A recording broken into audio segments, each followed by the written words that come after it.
연구 주제는 할리우드 스릴러 영화의 음악 특징에 관한 연구를 준비했고요. 이 주제를 준비한 이유는 다음과 같습니다. 일단 할리우드는 초창기부터 관객들의 니즈를 파악하는 데 되게 많은 힘을 쏟고 있었어요.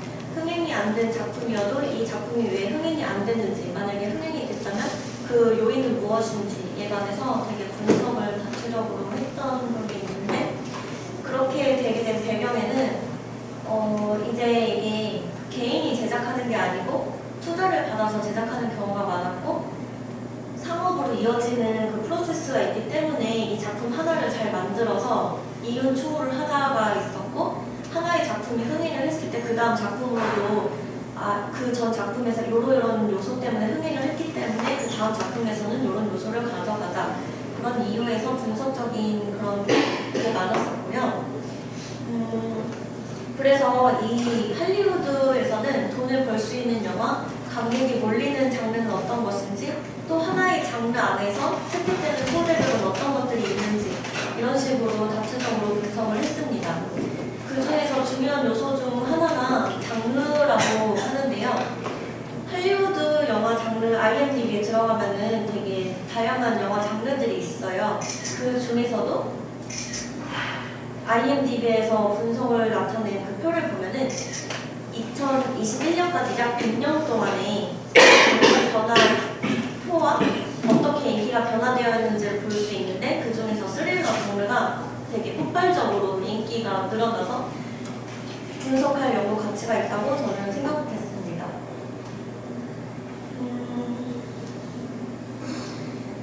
일단은 할리우드에 있는 스릴러 영화를 분석하기에 앞서서 영화를 골랐는데, 왜 이 영화 6편을 골랐는지에 대해서 짧게 언급하고 넘어가겠습니다. 일단은 6개의 영화는 총 6개, 사이코, 조스, 양들의 진도, 모럴랜드 드라이브, 그래비티 조커, 이렇게 6개로 추렸고요. 각각 영화사적으로 분석할 가치가 있고 또 음악적으로도 인정받은 영화들을 분류했고, 개봉일을 보시면 아시겠지만 제가 한 시대에 몰리지 않게 골고루 볼 수 있도록 살짝 분배를 했어요. 그리고 이 장르를 보면은 어떻게 보면 스릴러가 아니라고 생각 드는 그런 영화가 있을 수도 있는데, 저는 어떤 기준으로 이걸 나눴냐면은 그 영화 특성상 여러 장르가 혼합된 영화라고 할지라도 장르적 기대감이 스릴러로 나타내고 IMDb 그 분석표에 스릴러로 이제 등재가 되어 있으면은 스릴러 영화로 들어간다고 생각하고 이렇게 표를 만들어 왔습니다. 여기서 제가 말하는 장르적 기대감이 어떤 거냐면은, 이제 관객이 영화를 보기 전에 이 영화는 어떤 장르일 것이고 이 장르에서는 이런 재미, 이런 정서, 이런 톤, 또한 이런 스릴러 영화에서는 이런 양식이 있을 것이다 라고 영화를 보기 전에 이미 기대하는 그런 양식들이 있는데, 그거를 장르적 기대감이라고 하고, 저는 이 6편의 영화들이 장르적 기대감에 스릴러가 포함되어 있다고 생각을 해서 만들어 왔습니다. 본 연구에서는 제가 어떤 식으로 분석 방법을 채택했냐면요. 일단은 단순히 영화음악 분석에서 그치는 게 아니라 1차적으로 스릴러 영화 자체에 대해서 분석을 했어요. 그래서 1차적으로 영화적 특징에 대해서 분석을 했고 2차적으로 거기에 따른 음악 분석을 했습니다.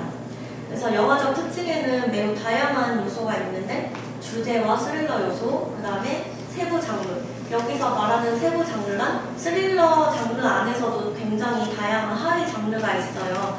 뭐 의학 스릴러가 있을 수도 있고 뭐 SF 스릴러가 있을 수도 있고, 그런 세부 장르를 좀 분석해봤고요. 그 다음에 주인공 특성은 왜 중요하냐면은 영화를 이끌어 나가는데 이제 주인공을 어떻게 설정하느냐에 따라서 내러티브가 달라지고 이거를 어떤 식으로 전개하는지 그 구조가 달라지기 때문에 그 스릴러 영화 안에서도 감독이 원하는 인물상이 있어요. 그래서 주인공 특성도 간략하게 분석을 해보았고, 그 다음에 서스펜스와 스릴 장면을 분석했습니다. 스릴과 서스펜스 장면은 물론 스릴러 영화에서 매우 필수적인 요소이기 때문에 한 씬만 나오는 게 아니고 지속적으로 나타나는 경우가 많지만, 여기서는 제가 판단했을 때 분석적으로 제일 가치가 있고 클라이막스 부분에 있고 최고조로 긴장감이 가라앉는 장면을 분석했습니다. 그래서 음악 분석을 보면은 여러 장면들이 있는데 그 중에서도 영화의 긴장이 가장 최고조에 달하는 장면을 분석을 해왔고요.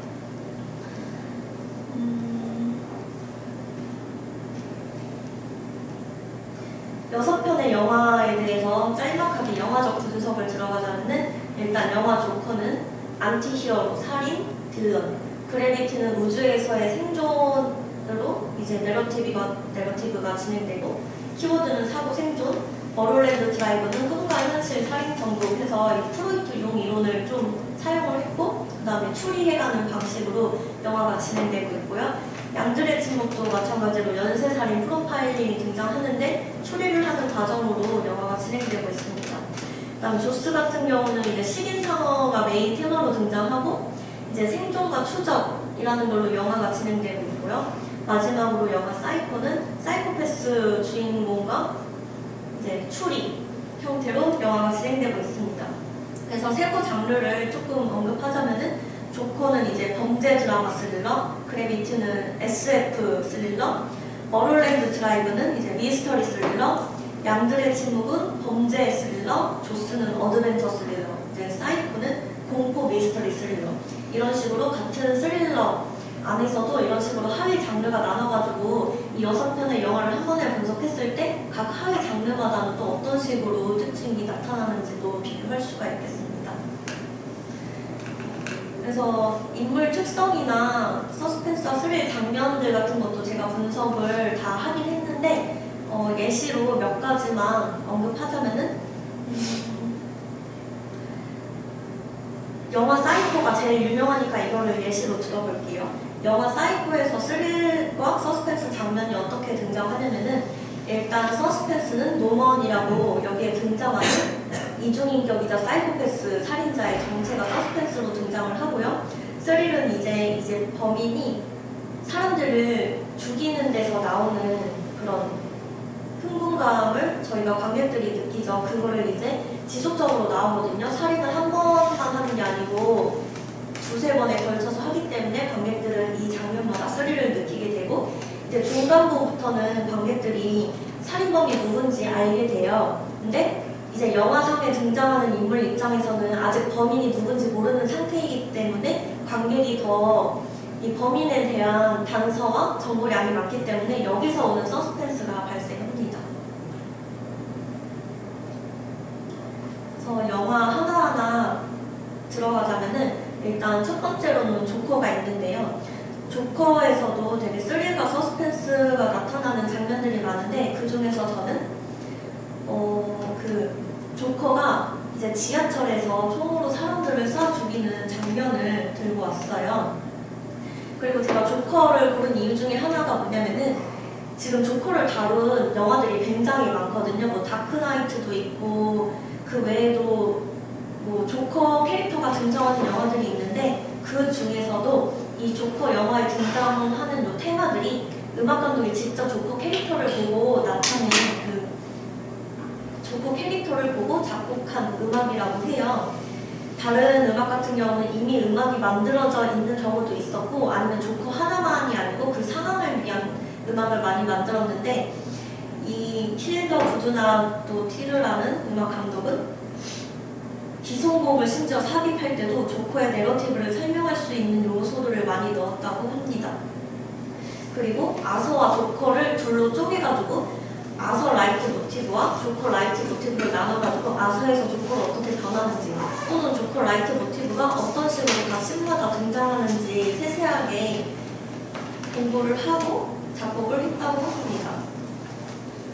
그래서 그 지하철에서 조커가 사람들을 쏴 죽이고 이제 공중전화에 가서 춤을 추면서 나오는 음악이 있어요. 그게 베스론 댄스라고 하는데 C# 마이너의 으뜸음인 C# 음으로만 이루어져 있는 첫마디를 지나서 이제 단삼도 위에 이 음을 들려주면서 이 C#과 이 음, 이 두 음만을 가지고 처음에 선율이 정해져요. 제가 악보를 준비하려다가 갑자기 파일이 깨져가지고 그냥 뺐는데 아무튼 이 베스룸 댄스라는 게 아서가 이제 조커화 되면서 사람들을 죽이고 스릴이 커질 때마다 나타나는 그런 의미입니다. 그래서 이 힐더 구두나도 트류가 원래 첼로 전공인데 이 부분에서 더 조커의 깊고 어두운 심연을 표현하기 위해서 더 첼로와 또 베이스 선율을 많이 넣었다고 합니다. 그 다음 두 번째로는 그래비티가 있는데요. 이거는 다른 스릴러 영화들과 조금 많이 다르게 SF 스릴러예요. 그래서 장르적 특성이 조금 더 두드러지고요. 여기서는 그래서 어떤 음악적 특징이 더 크게 드러나냐면은 일단은 다른 스릴러 영화와 같이 뭐 오스티나토나 아니면 무력함 이런 거는 기본이고 그 외에 어떤 차이점이 있냐면은 일단 클립드 크레센도라는 기법이 사용돼요. 이 클립드 크레센도라는 건 어떤 거냐면은 우주에서의 그 확장되는 광활함과 그 뒤에 나오는 공허함과 단절된 걸 표현하기 위해서 사운드가 점점 커지면서 공포심을 극대화시키다가 갑자기 끊기는 클립드 크레센도라고 하는 그 기법을 사용했고요. 또 셰퍼드 톤이라는 기법도 많이 사용됐어요. 이거는 어떤 거냐면은 아무래도 배경이 우주이다 보니까 제트기의 엔진 소리와 같은 그런 약간 음향 소리처럼 들릴 수도 있는 음악 기법을 사용했고요. 방금 언급했던 클립드 크레센도와 셰퍼드 톤이 두 가지가 가장 두드러지게 사용되는 영화라고 할 수 있습니다. 물론 그렇다고 해서 그런 약간 SF적인 음악만 나오는 것이 아니고 멜로디적인 것도 많이 나와요. 그래서 특히 라이트 모티프를 활용해가지고 이 주인공들이 지구로 돌아가고 싶지만 계속 뭐 고난과 역경이 생겨서 지구로 돌아가지 못하고 스릴이 생길 때마다 그 라이트 모티프가 조금씩 변형되어서 나타나고 있습니다. 근데 여기서 그냥 라이트 모티프를 쓰는 게 아니고 아무래도 그 배경적인 것과 장르적인 특성을 조금 살리려고 점점 더 화려한 편성을 레이어드했고 그다음에 악기를 겹겹이 쌓아서 조금 뭔가 우주에 있는 그런 이미지적인 거를 많이 활용했다고 해요. 그 다음에 머롤랜드 드라이브 같은 경우는 사실 영화적 분석을 하기에는 이게 그냥 음악을 위한 영화적 분석이 아니고 프로이트와 용 이동 여기까지 파고들기 때문에 깊게 지금 설명을 안 하는데 이거 같은 경우는 왜 그 하위 장르가 미스터리 스릴러로 들어가냐면은 일단 그 꿈과 해석이라는 이론도 많이 사용됐고 여기 이제 꿈과 현실이라는 두 가지 차원을 서로 교차해가면서 영화를 표현하고 있어요. 그래서 거기서 나오는 음악적 특징이 있습니다. 일단은 아무래도 꿈과 현실을 모호하게 만들기 위해서 또 관객에게 혼란을 주기 위해서 그냥 음악만 까는 것이 아니고 약간 웃음소리와 함께 음악을 등장시킨다든가 소름 끼치는 웃음소리 약간 이게 꿈인지 현실인지 모호하게 만드는 그런 SF와 같은 음향들과 함께 음악이 등장하고 있습니다. 그리고 약간 음악의 메시지를 심어가지고 그 가사를 보면은 그 꿈속에서 하는 들려주는 음악이 사실은 현실에 있는 캐릭터에게 하는 그런 메시지 전달이 되는 경우도 있고 이런 식으로 음악 감독이 좀 해석할 여지가 많은 그런 이론들을 차용해서 같이 음악을 만들었습니다. 그래서 꿈과 비현실을 대비해서 보여주는 그런 게 있고요. 여기서는 그래서 아무래도 그런 특성 때문인지 순수 오케스트레이션 음악보다는 신디사이저를 활용한 음악이 돋보이고 있어요. 뭔가 환상적인 그런 모호함을 더 표현하기 위해서. 그래서 사운드가 좀 패드를 많이 사용을 하고 그 다음에 마지막에 주인공이 자살을 하면서 다시 앞서 꿈 장면에서 나왔던 테마가 흘러나오는 식으로 약간 구조가 수미상당 구조를 많이 쓰는 것도 있습니다. 그래서 여기에서의 특징은 꿈과 현실을 대비시키고 경계를 모호하게 만든다는 점이 있고요. 그 다음에 양들의 침묵 같은 경우는 지금 6개의 영화 중에서 제일 스릴러 특징이 두드러지는 그런 게 있어요. 그래서인지 약간 다른 영화들보다 좀 더 긴장감을 표현하는 데 주력하는 음악들이 굉장히 많았고요. 클라이막스 장면 중 하나가 이제 FBI 수습 요원인 스탈린이 연쇄살인범의 정체를 눈치채고 그의 집에 혼자 찾아가는 장면이 있는데요. 여기에 더 모스라는 음악이 생겼어요.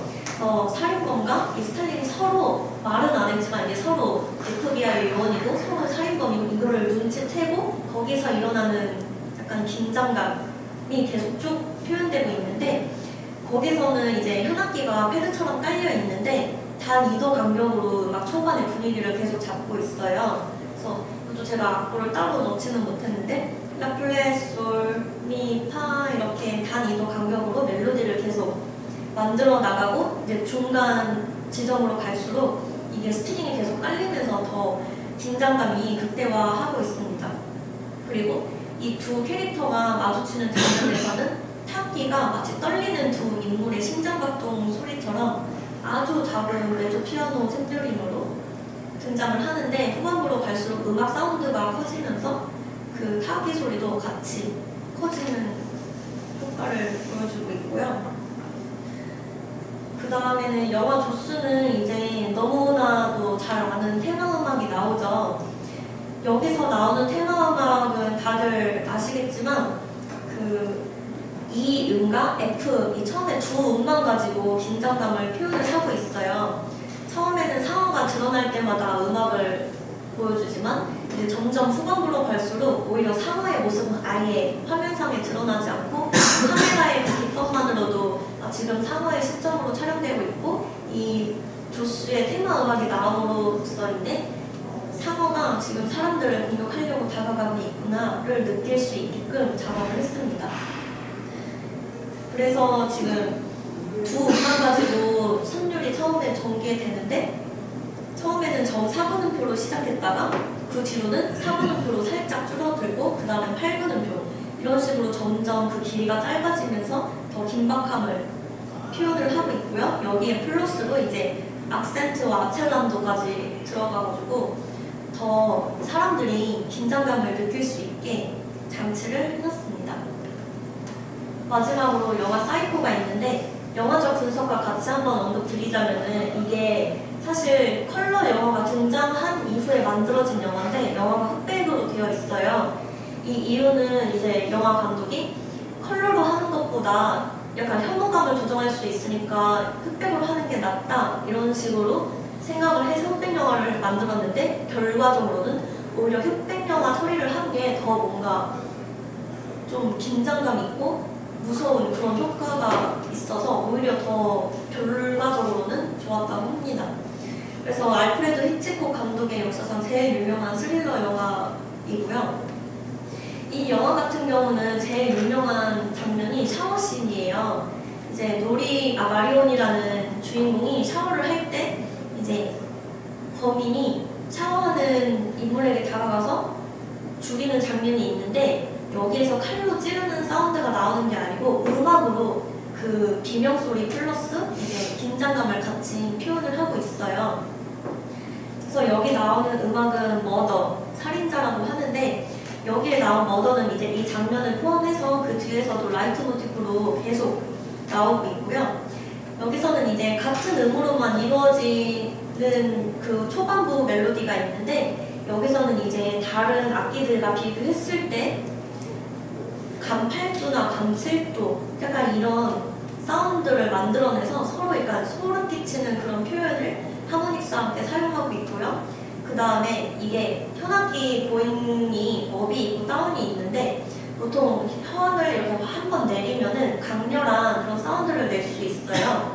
그래서 한 번 업을 했을 때 다운을 했을 때 업으로 다시 올라가야 하는데, 이 머더라는 곡에서는 업화를 안 쓰고 계속 강렬한 느낌을 주기 위해 다운활로만 표현을 하고 있고, 여기서의 샘녀링도 스위토 포르티시모로 매우 강렬한 이미지를 주고 있습니다.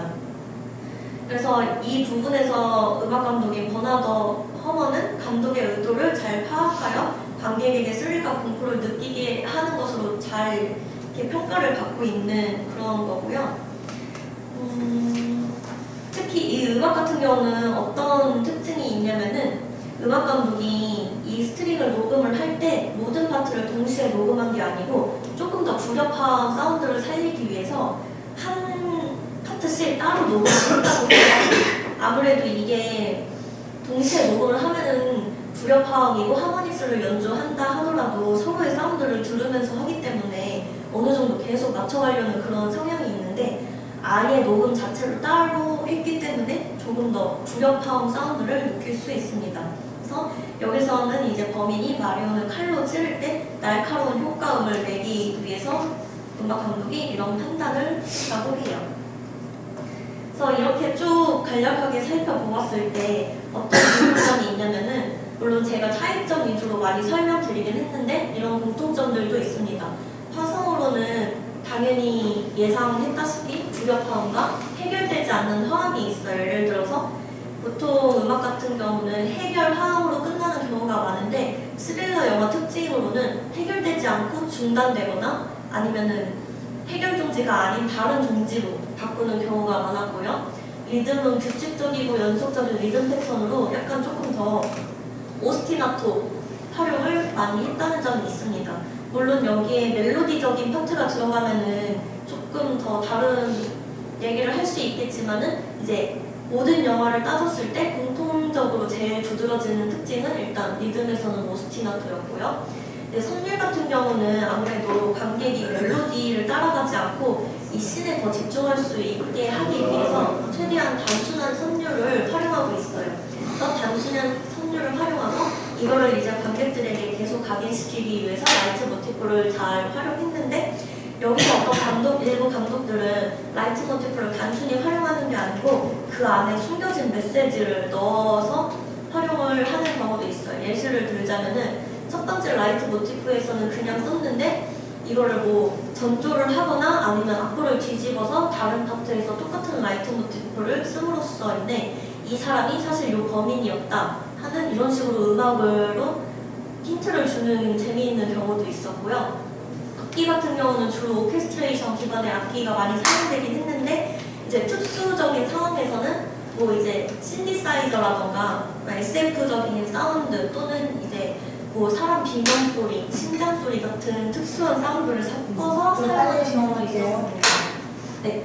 그리고 음색적으로는 아무래도 그 조커같이 일부러 저음역대를 사용한 파트를 제외하고는 이제 고음역대, 특수조법이란 뭐 아까 말씀드렸던 하모니스 아니면 플러터 이런 주법들이 사용되는 경우가 많았고요. 기타 같은 경우는 동작과의 일치는 약간 제가 미키마우징 때문에 넣어놓긴 했는데 아무래도 이게 그 샤워씬에서 칼로 찌르는 장면 같은 경우도 그냥 음악만 쭉 흘러가는 게 아니고 그 칼로 찌르는 사운드 대신에 음악으로 대체했기 때문에 그 행동을 이제 동작과 일치시켜서 음악으로 표현했다고 볼 수 있습니다.